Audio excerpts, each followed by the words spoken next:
네, 안녕하십니까. 오늘은 도전받는 성경의 권위라는 제목으로 같이 말씀을 나누고자 합니다. 오클랜드는 지금 가을입니다.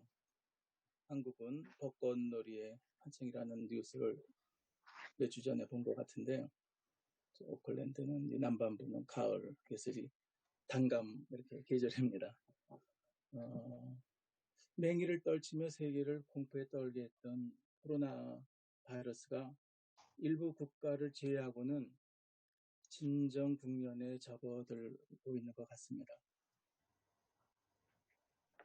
위기가 기회라고 누군가 말한 것처럼 덕분에 온라인 통해서 세계 여러 곳에 사시는 예수 그리스도 안에서 형제 자매된 분들과 영상으로나마 직접 뵈면서 함께 예배드릴 수 있는 귀한 기회를 주신 하나님께 감사드립니다.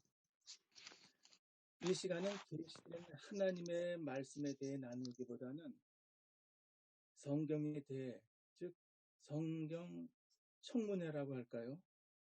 아무튼 성경에 대해 나누는 시간으로 생각하시면 좋을 것 같습니다.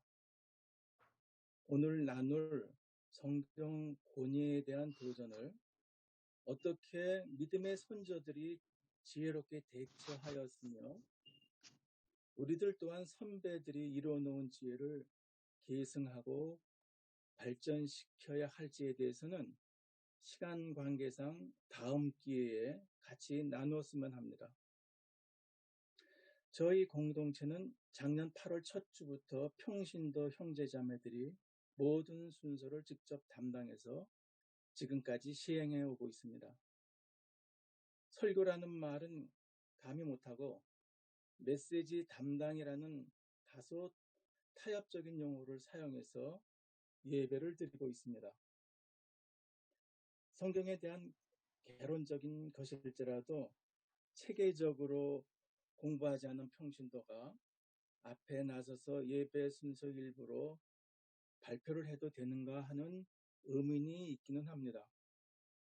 그러나 제가 창세기 1장, 즉 창조론에 대해 여러 저명하신 목사님들의 설교를 들었을 때 과학적인 설명 부분에서 수긍하기 어려운 점들이 있었기 때문에 오히려 용기가 생겼습니다. 그분들은 저에게 아주 훌륭한 교사가 되었습니다. 대부분의 목사님들은 창세기 1장에 대해 설교하실 때 그때 제게 드는 생각은 이분은 과학에 대해 코끼리 다리 만지는 식이구나 하는 생각이 들었습니다. 제가 예로 들 세 분께 미리 양해를 구해야겠습니다. 1번 타자로 이재철 목사님이십니다. 이거 왜 이래 합니까? 이재철 목사님은 현재 생존하시는 목사님 중에서 제가 제일 존경하는 분입니다. 뉴질랜드에 2번 방문하셨을 때 한 번은 먼 발치에서 두 번째 방문하실 때는 구역 식구들과 함께 저녁 식사를 함께 하면서 여러 이야기를 나누었습니다. 이재철 목사님의 말씀입니다. 창조 첫째 날까지는 우리가 알 수 없는 긴 기간입니다. 왜냐하면 히브리어로 하루가 24시간을 의미할 수도 있고 아주 긴 세월도 의미하기 때문입니다. 넷째 날부터가 하루가 됩니다. 태양이 넷째 날에 창조되었으니까 말입니다. 여기까지는 대부분의 중도 보수 목사님들과 성도들의 생각이고 여러 창조론 중에서 오래된 지구론을 말씀하실 수 있다고 생각합니다. 이어지는 목사님의 말씀은 진화론을 믿는 사람들의 믿음은 대단합니다. 이 말씀에도 저는 이해를 합니다. 왜냐하면 우주와 생물에 대한 진화론을 과학적으로 설명해 주어도 논리적으로 이해가 안 되는 분들이 많이 계십니다. 특히 인문학 계통을 공부하신 분들에게는 더욱 그러한 경향이 있는 것 같습니다. 이공계를 공부한 자에게 칸트나 니체 등의 철학책은 읽어보아도 도대체 무슨 말인지 이해하기가 어렵습니다. 마찬가지로 논리적인 설명도 이해가 잘 안 되고 아직 입증되지 않은 일부 가설도 섞여 있는 진화론이 더구나 진리되는 성경 말씀과 상충되니 도저히 안 믿어진다는 말씀에 충분히 이해가 갑니다. 그러나 그 다음에 이어지는 말씀에 저는 수긍하기가 어렵습니다. 어느 천문학자의 말에 의하면 최초 우주 생성, 즉 빅뱅 시 사건이 지금의 시간과 다릅니다. 빅뱅 시 1초가 지금의 시간으로 1억 년이 될 수 있습니다. 이재철 목사님 어느 천문학 교수의 설명을 들은 모양입니다. 그러나 이 이론은 어느 과학자의 검증되지 않고 채택되지 않은 정설이 아닌 논문이었습니다. 다음은 5손가락 안에 제가 존경하는 노호 목사님의 말씀입니다. 창조과학회에서 지구가 6천년 전에 창조되었다고 주장하는데 틀린 이론입니다. 그래서 젊은 과학자들이 교회를 떠나는 것입니다. 지구는 아주 오래전에 창조된 것입니다. 과학자들이 지구가 30억 내지 40억 년 전에 창조되었다고 말하는 것을 믿어야 합니다. 그러나 진화론은 틀린 주장입니다. 노 목사님께서는 평소에도 건강 등에 대한 과학 상식을 많이 말씀하십니다. 그 다음 말씀이 제가 수긍할 수 없는 과학 이론입니다. 연력학 제2법칙에 의하면 진화는 성립할 수가 없는 것입니다. 연력학 제2법칙은 엔트로피 증가의 법칙입니다. 엔트로피 증가의 법칙에 의하면 물건이 낡아지는 것입니다. 낡아지는데 어떻게 진화가 일어나겠어요? 진화는 절대로 안 되고 안 됩니다. 설교 후 성도들의 반응은 우리 목사님은 박학다식하셔입니다. 과연 그럴까요? 연력학 제2법칙은 고립계에서 일어나는 현상입니다. 예로 엔트로피 증가란 물이 있는 컵에 잉크 한 방울을 떨어뜨렸을 때 잉크가 물속으로 퍼져나가는 현상 같은 것입니다. 그러나 다시 잉크를 모을 수는 없습니다. 컵이라는 고립계, 즉 외부와 단절된 컵 속의 물이라는 조건이 전제되었을 때 일어나는 현상입니다. 그러면 지구의 자연 환경은 고립계일까요? 아닙니다. 왜냐하면 지구의 자연 환경은 태양으로부터 열과 빛을 계속 공급받고 있기 때문입니다. 지구의 자연 환경은 고립계가 아닙니다. 그러므로 노 목사님께서 진화론을 부정하실 때 연력학 제2법칙을 사용하시면 틀린 적용입니다. 마지막으로 김명용 장신대 전 총장님이십니다.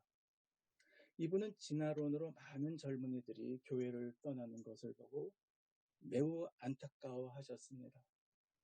그래서 이분은 큰 마음 먹고 진화론 깨기에 돌입하셨습니다. 워낙 바쁘신 분이니까 아마 틈틈이 관련 서적 등을 참조하셨겠지요. 드디어 2년 만에 해답을 찾으셨답니다. 창조과학회 6천년 지구설은 말도 안 됩니다. 북극에 있는 얼음이 6,500만 전에 형성되었는데 지구가 6천년 전에 되었다는 설은 말도 안 됩니다. 그럼 저건 면도해야 돼. 유명한 물리 우주학자인 스티브 호킹의 무신론 주장은 사변적인 그의 상상입니다. 진화론을 부정하는 사람들이 비행기 부품들이 수많은 세월이 흐른다고 해서 비행기가 되지 않는다고 주장하는데 이것은 무기물질인 부품과 살아있는 세포의 기능을 몰라서 하는 말입니다. 이런 주장으로는 분자 생물학자로 진화론자이며 무신론자인 리차드 도킨스에게 무참히 깨집니다. 김명영 총장은 리차드 도킨스를 깰 비장의 무기가 있는 것으로 들려서 이어지는 말씀에 촉각을 곤두세웠습니다. 약 5억 4천만 전 캠브리안 대폭발로 다양한 생물이 갑자기 생긴 것이 화석으로 증명되었습니다. 그 이전 30 내지 40억 년 전에 단세포에서 진화해서 현 생물들이 되었다는 진화론은 틀린 것입니다. 김명용 총장이 언급한 캠브리안 대폭발의 이론은 과거의 과학계와 일반인들의 호기심을 불러일으켰습니다. 다윈도 캠브리안 대폭발이 자신의 진화 이론에 대한 주요한 반대 근거로 창조설 신봉자들이 이용할 수 있다고 생각했습니다. 다윈이 우려한 대로 창조설 신봉자들은 캠브리안 대폭발을 창조의 증거라고 매우 강력하게 지금도 주장하고 있습니다. 캠브리안 대폭발은 약 5억 4천만 전의 비교적 짧은 기간 동안 다양한 종류의 동물들이 처음 출현한 지질학적 사건을 일컫습니다. 이때 생겨난 복잡한 생명체는 오늘날 우리가 볼 수 있는 많은 현대 동물의 전신이었다고 할 수 있습니다. 창조설 신봉자들은 폭발 기간을 1년 내지 2년 수준의 짧은 기간으로 주장하지만 과학자들이 말하는 지질학적인 의미에서 짧은 기간은, 즉 폭발이 발생한 기간은 수백만 년 단위입니다. 지질학에서는 수백만 년의 기간도 짧은 시간입니다. 캠브리안 대폭발은 오랫동안 과학자들을 당황하게 만들었고 산소의 역할에 관한 뜨거운 논쟁을 불러왔습니다. 과학자들은 산소 농도가 높았을 당시 얕은 바다에서 동물의 다양성이 고조됐다는 것을 밝혀냈습니다. 과학자들은 단순한 형태의 미생물로부터 캠브리안 대폭발 이후 오늘날 볼 수 있는 다양하고 복잡하며 활동적인 생명체로 발전했다고 말합니다. 위에서 언급된 세 분의 공통점은 창세기 1장을 설명하기 위해 일부 과학이론을 인용합니다. 그 인용된 과학이론은 전문 과학자들 사이에서 극히 소수의 의견이거나 오해를 한 것입니다. 이분들은 저의 훌륭한 교사들입니다. 그래서 제가 용기를 내서 저도 이 앞에 서게 됐습니다. 목사님도 틀릴 수가 있구나. 제가 성경에 대해 언급할 때 여러분들이 들으시면서 혀를 차실 것 같아서 미리 양해를 구하기 위해서 장황하게 말씀드렸습니다. 저 형제 코끼리 다리만 만져보았구만. 언젠가 이어령 선생이 우리나라 역대 대통령들의 업적을 한마디로 명쾌하게 평가한 것을 들은 적이 있었습니다. 그중 노무현 대통령의 업적으로는 권위주의 청산을 위해 노력한 것을 꼽았습니다. 요즘 성경의 현대 성서학의 등장으로 그 권위가 많이 흔들리고 있습니다. 왜냐하면 1848년부터 1876년에 걸쳐 고대 니느웨 지역에 있는 아스르바니팔 왕의 도서관에서 수천 점의 토판들이 발굴되었기 때문입니다. 발견된 토판들에는 법률문서, 경제문서, 역사문서, 서신문서 등이 포함되어 있습니다. 그런데 아주 흥미로우면서 약간 당황스러운 종교문서들에는 구약 성경과 매우 유사한 이야기들을 많이 담고 있습니다. 예로 길가메시에 기록된 홍수 이야기는 창세기의 노아의 홍수를 연상시킵니다. 그리고 1945년 이집트에서 도마복음 사본이 발견되었습니다. 돌 김용옥 선생은 도마복음 강해에 열을 올리고 있으며 일부 기독교 종교다원주의 학자들과 더불어 도마복음 보급에 매진하고 있습니다.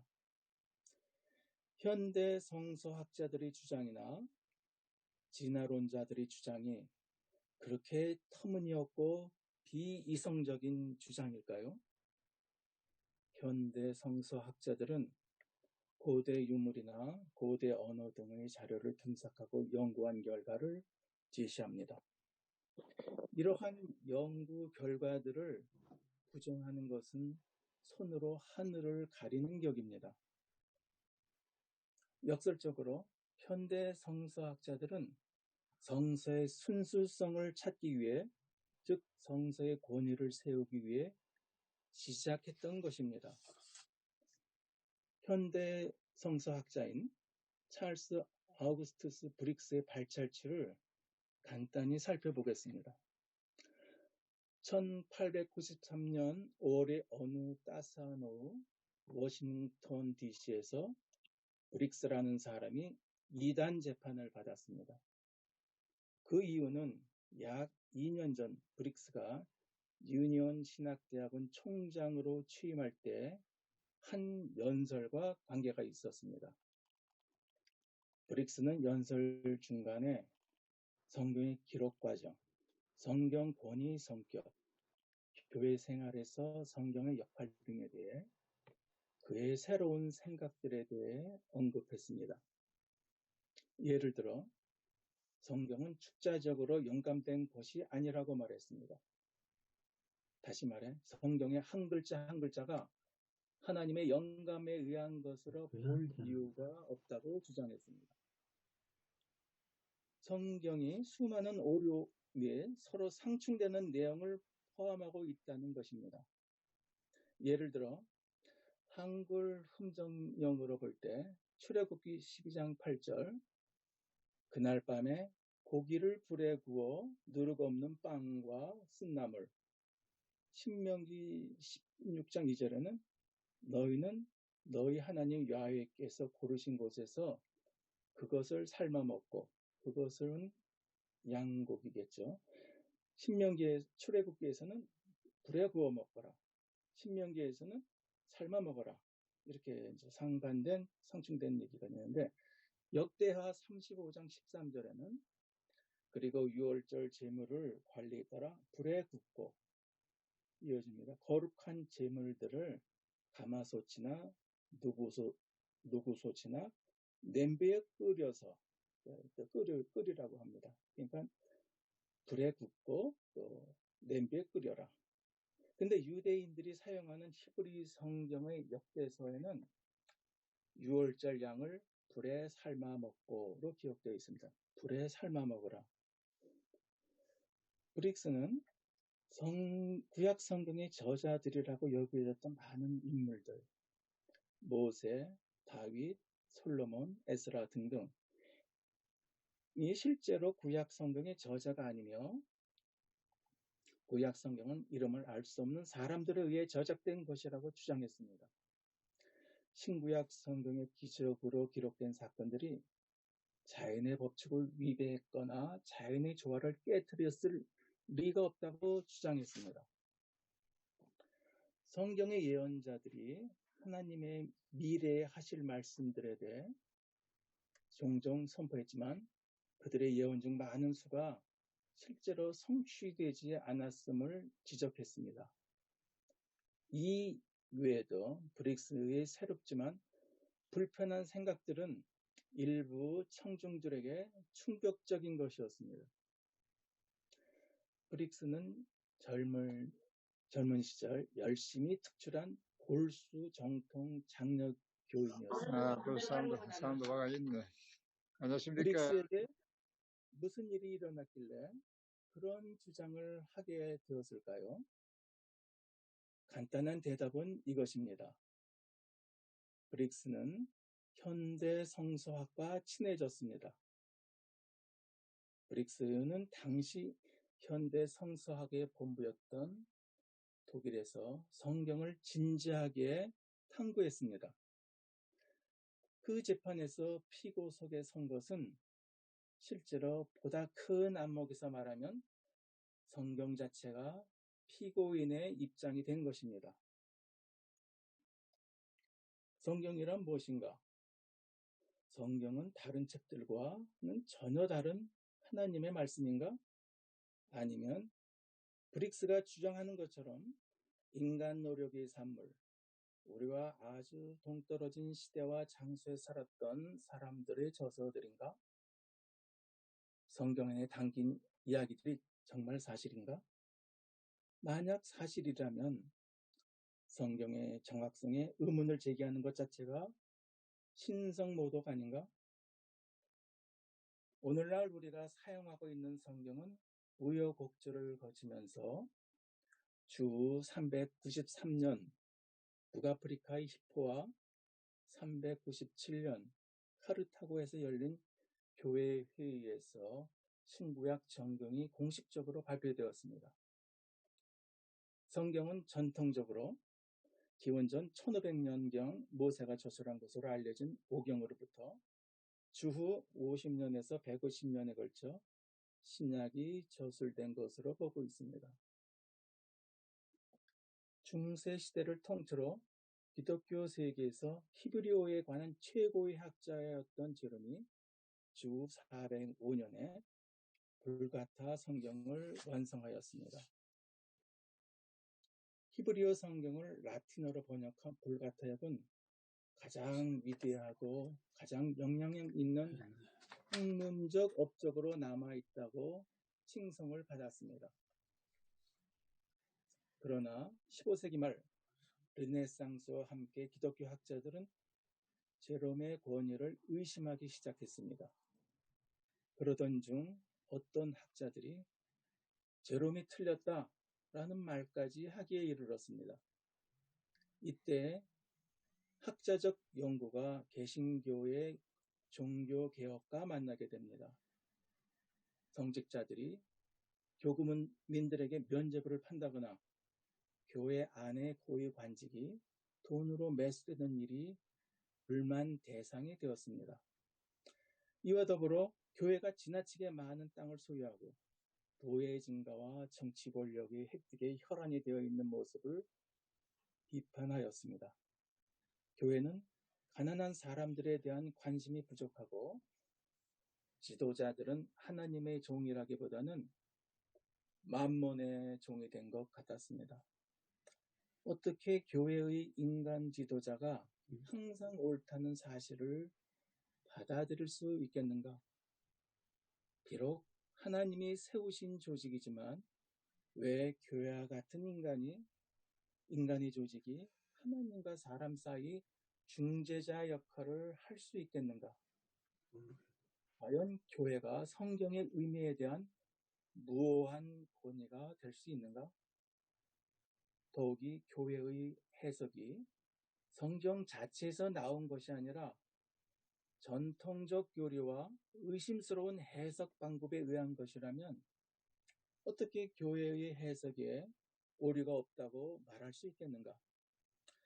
이처럼 교회의 도덕적 불만과 신학적 불만은 서로 괴를 같이 했습니다. 종종 최초의 개신교도라고 불리는 14세기에 살았던 존 위클리프는 교회를 공격했을 뿐 아니라 손수 성경을 라틴어에서 영어로 번역하여 교육받지 못한 대중들도 성경을 읽고 스스로 의미를 생각할 수 있게 하였습니다. 교회의 엄한 조치에도 불구하고 교회에 대한 불만과 그 불만을 부채질한 새로운 지적 분위기는 수많은 학자들이 성경에 대한 연구로 개혁에 대한 동력을 제공했습니다. 미래의 개혁가들은 곧 성경이 교회의 권력에 대항할 중요한 도구가 될 수 있음을 깨달았습니다. 지금 얘기하는 거야. 그래서 보자. 예를 들어 위클리프는 성경이 교회의 가르침에 대한 유일의 권위가 되어야 한다는 과격한 사상을 주장했습니다. 솔라 스크립투라, 오직 성경은 결국 개신교 종교 개혁의 표어가 되었습니다. 마틴 루터는 1512년 림스 회의에서 자신의 견해를 취하할 것을 요구받았을 때 분명한 자기 입장을 밝혔습니다. 나는 교황이나 공의회의 권유를 받아들이지 않는다. 왜냐하면 그들은 종종 오류를 범해왔으며 자기 모순에 빠져왔기 때문이다. 나는 내가 인용한 성경 구절에만 구속받으며 하나님 말씀에 매인 사람이다. 따라서 나는 성경의 증거나 명백한 이성에 의해 설득되지 않으면 아무것도 철회할 의향도 철회할 수도 없다. 양심에 반하는 것은 안전하지도 옳지도 않다. 하나님, 나를 도우소서. 아멘. 종교개혁 이후부터는 누구나 해석가가 될 수 있었습니다. 영국의 시인 존 드라이드는 성경 해석이 평민에게도 맡겨진 세계를 다음과 같이 비판적으로 묘사했습니다. 이와 같이 성경은 모든 평민들의 손에 놓였다. 각자는 자신이 이해할 수 있는 최선을 의미라고 여겼다. 평민들의 지배는 성경을 평민들의 사냥감으로 만들었다. 성경의 운명은 민중들의 손에 있었다. 부드러운 종이가 가시 돋은 손에 의해 상해갔다. 그리고 목소리 큰 사람이 가장 유능한 해석가가 된다. 성직자들은 할 일을 잃고 성경을 잃게 되었다. 평범한 진리들이면 사람들의 삶에 유용하였다. 그러나 사람들은 여전히 더 깊은 의미를 갈망한다. 각자는 가장 어려운 부분들에 도전한다. 이제 아무리 많은 지식도 소용없다. 은혜가 전부다. 공부와 노력한다고 되는 것이 아니다. 본문은 금식과 기도로 해석된다. 이것은 개인의 영혼이 가져다두는 열매다. 존 드라이덴에 따르면 자의적인 해석에는 어느 정도 통제가 필요하다고 생각했습니다. 다시 말해 바른 성경 해석은 확고한 지식에 근거한 것이어야 한다고 생각했습니다. 이렇게 해서 개신교와 성서학의 위대한 연합전선이 형성되었습니다. 아울러 16세기, 17세기는 자연 질서에 대한 과학적 탐구가 크게 진보하는 시기였습니다. 지구가 태양의 주위를 돈다고 주장한 코페르니쿠스의 주장이 케플러에 의해 참으로 증명되자 전통적 믿음 전체는 큰 충격에 빠졌습니다. 수백 년 동안 세상에 대한 지식의 가장 큰 원천은 신의 계시, 즉 성경 말씀이라고 생각해 왔습니다. 그러나 성경은 지구가 태양 주위를 돌고 있다는 사실에 대해 힌트도 주지 않았습니다. 반대로 창세기 1장의 창조의 이야기는 마치 그 반대의 상황을 전제하는 것 같았습니다. 때때로 과학은 성경에 기록된 것이 오류임을 증명하는 것 같았습니다. 과학자들이 펼친 자연의 책은 성경책보다 더욱 신뢰할 만한 것처럼 보입니다. 동시에 베이컨과 데카르트 같은 학자들은 인간 이성의 메커니즘을 밝혀내려 하였습니다.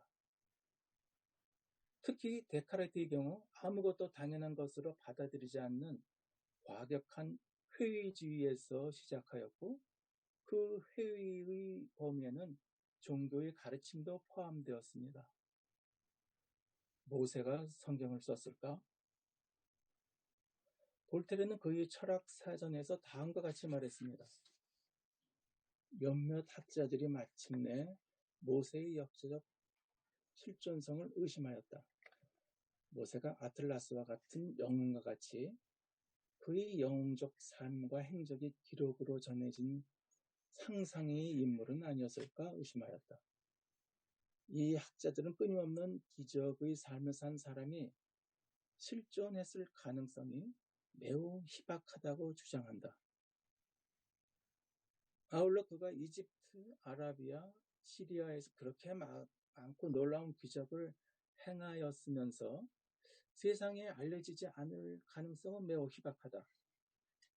어떤 이집트나 그리스 저자도 모세의 기적들을 후대에 전하지 않았다는 것은 매우 이상한 일이다. 이렇게 의심하는 학자들에 따르면 모세가 저작했다는 책들은 바벨론 포로 시절 혹은 바로 그 직후에 에스라에 의해 저작된 것이다. 이쯤에서 제가 서두에 말씀드렸던 피고 브릭스의 이단 재판 결과에 대해서 궁금해 하시는 분이 계실 것 같아서 말씀드리겠습니다. 브릭스는 미국 장로교 내의 진보적 인사들이 자신을 지지해 줄 것이라고 믿었습니다. 그의 미래가 500명 남짓한 총대들의 손에 달려 있었습니다. 그의 미래가 500명 남짓한 총대들에 의해서 결정되는 그 내용을 다음과 같이 발표되었습니다. 이번 총회는 찰스 브릭스가 성경과 웨스트민스터 신앙 고백서의 핵심적 가르침에 반하는 견해를 말하고 가르쳤음을 인정한다. 그리고 그것은 목사 임직 선서에 반하는 것이므로 이번 총회는 찰스 브릭스를 미국 장로교 목사에서 면직함을 선언한다. 중세 이단 재판에서와는 달리 브릭스는 화형을 당하지는 않았습니다. 유니온 신학교는 미국 장로교와의 관계를 끊고 브릭스를 총장으로 계속 유지시켰습니다. 그 후 브릭스는 성공회에서 새로 목사 안수를 받았습니다. 현대 성경학자들은 모세 오경에서 사용된 다양한 하나님의 이름들을 분석함으로써 연구가들은 점진적으로 오경이 여러 명의 저자의 손을 거쳐서 완성되었다는 점과 그 역사적 단계들을 밝혀내었습니다. 고대 근동 학자들은 성경의 홍수 이야기, 모세의 율법, 잠언, 시편의 창년시, 에레미야, 에가 등이 고대 이스라엘의 주변 국가들의 문학과 상당히 유사함을 밝혀내었습니다. 하나님을 묘사하고 이해하는 방식, 하나님을 예배하는 제사법, 솔로몬 성전 건축, 절기들이 메소포타미아, 우가리 등 다른 고대 근동 지역에 이미 존재했던 제도들과 연관된 것을 밝혀내었습니다. 이 모든 것이 현대 성서학자들의 공헌입니다. 그러나 처음부터 위대한 성경학자들 중 많은 수가 성서학이 무엇이며 그것의 궁극적 목표가 무엇인지에 대해 큰 오해를 하고 있었습니다. 브릭스의 글입니다. 신적 영감으로 거룩한 선지자들에게 주어진 성경은 수백 년 동안의 먼지 아래 묻혀 있다. 그것은 수많은 학파, 분파의 전통적 해석들의 폐허들로 덮여 있다. 역사 비평은 이 엄청난 폐허 더미를 파고 들어간다. 역사 비평은 하나님 말씀의 안반을 찾아 참된 성경을 발견하는 것이다. 브릭스를 비롯한 많은 학자들에게 현대 성서학의 목적은 이전의 전통적인 성경 해석을 싹 청소해버리고 순수하고 오염되지 않은 말씀, 진짜 성경을 발견하는 것이었습니다. 그러나 현대 성서학은 프릭스가 기대하는 결과를 가져다 주지 않았습니다. 현대 성서학은 일반적으로 성경이 신적 영감을 통해 거룩한 선지자들에게 계시된 것이라는 개념을 오히려 파괴하는 데 일조했습니다. 현대 성서학은 성경의 이 부분과 저 부분 사이에 모순이 있음을 줄기차게 강조함으로써 성경 전체에 대한 신적 기원과 통일성에 대한 관념을 파괴했습니다. 성경에서 발견되는 특정한 율법과 잠언 이야기들이 이집트나 메소포타미아에서 발견된 것들과 유사하다는 사실도 성경이 하나님의 감동으로 되었다는 생각에 타격을 주었습니다. 성경의 오류들에 대한 관심과 함께 현대 성서학은 성경을 인간의 책으로 가정하고 역사적 문맥 안에서 독해를 강조함에 따라 성경 연구의 목적에 미세한 변화가 생기기 시작했습니다. 다시 말해 성경 본문에 대한 관심보다는 그 이면의 역사적 실제에 대한 관심이 더욱 중요하게 되었습니다. 이 과정에서 성경 연구라는 것이 성경으로부터 배우는 작업에서 으로 바뀌게 됩니다. 이런 목적의 전환이 처음에는 그다지 크게 보이지 않았지만 결국에는 성경 연구에 많은 변화를 가져왔습니다. 성경으로부터 배우기 원하는 사람은 성경 본문 앞에 겸손합니다. 그는 무릎을 꿇고 성경의 가르침과 통찰을 기다립니다. 반면에 성경 본문에 대하여 배우는 사람은 그 정반대의 자세를 취합니다. 본문은 가르침의 주체에서 연구 대상으로 전락합니다. 본문은 더 이상 말하지 않고 토의, 분석, 실험의 대상이 됩니다. 성경 본문을 비평적으로 연구하면서 현대 성경학자들은 성경의 특별한 지위를 빼앗아 버렸습니다. 성경을 인간 창작의 산물로 전락시켰습니다. 때로는 성경이 허접하고 모순적이고 냉소적이며 역사적 사실을 왜곡한다고 여겨졌습니다. 성경의 권위는 땅에 떨어진 것처럼 보였습니다. 이상으로 제 말씀을 마치면서 17세기에 활동했던 두 화가 마태와 천사 그림을 감상하시겠습니다. 지금 보이는 화면은 화가 렘브란트의 마태와 천사입니다. 마태는 등 뒤에 있는 천사를 의식하지 못하고 숙고하며 글을 쓰고 있습니다. 그러나 천사는 마태에게 영감을 주고 있습니다. 다음 그림을 보겠습니다. 이 그림은 카라바조의 그림입니다.